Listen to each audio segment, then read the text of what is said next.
dance team, she had to be responsible, or, as responsible as possible. She had put the jade Buddha statues from the living room under her bed, pulled down the wooden Venetian blinds, and then called her mom and dad to make sure they wouldn't be coming home early after another pointless argument with their friends over Sauvignon pairings. All had seemed well, or well enough, on the only vineyard in central Kansas. They wouldn't be home until tomorrow afternoon. Kelsey had also promised her sister she would lock her bedroom door. Michelle didn't want anyone spilling beer on her paintings. But wouldn't that give them more character?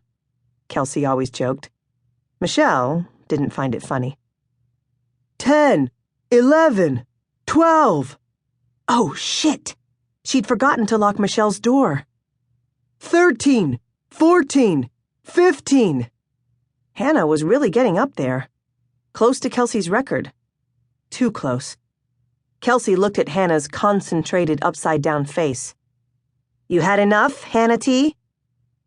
Hannah responded by continuing to swallow beer.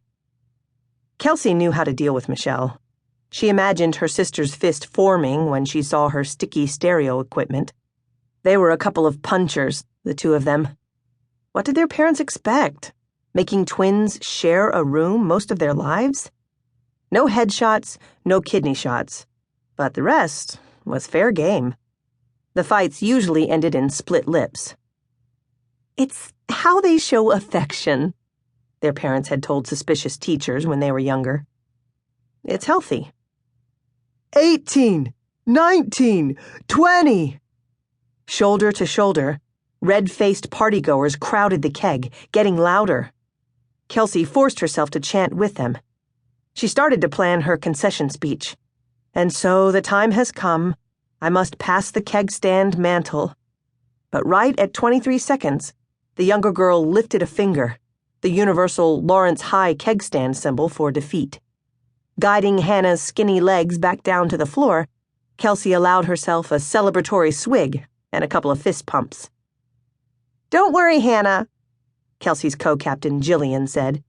Kel's keg stand record is higher than her ACT score. Shut up, Kelsey said. Nice job, Hannah T. Hannah made an elaborate, tipsy bow and accepted a glass of water Jillian had gotten her from the sink.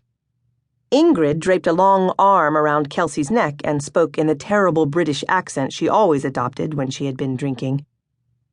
My dear, I see an extremely attractive college fellow in the corner. I believe he belongs to you. Kelsey searched the dim room. Davis's parted sweep of dark hair was towering above a couple of baseball players and the yearbook editor. She could hear snatches of his baritone. And I was like, give me the hammer. You've obviously never held a hammer in your life. Kelsey maneuvered toward him. Michelle's security emergency could wait. Everyone was down here anyway. Even Michelle's friends, who were standing in the corner, looking like anthropologists studying a youth species from under their asymmetrical haircuts. But no Michelle, nor her boyfriend. Not boyfriend. More like object of temporary and obsessive lust. Kelsey had even offered to pick Michelle and what's-his-abs up after the game, but she never answered. Because of him, Michelle didn't even respond to the Facebook invite for a party at her own house. Davis caught Kelsey's eye, flashed a smile. And then I walked out of there with a free shelf. Hello. He bent to Kelsey, all other conversations now over. Hello, handsome, she replied. She took his face in her hands and kissed him. His skin smelled like he'd been partying. When did you get here? Davis lifted her up and pulled her into a piggyback. Just now. All the frat row parties were like, if you don't have a girl, you can't come in, so.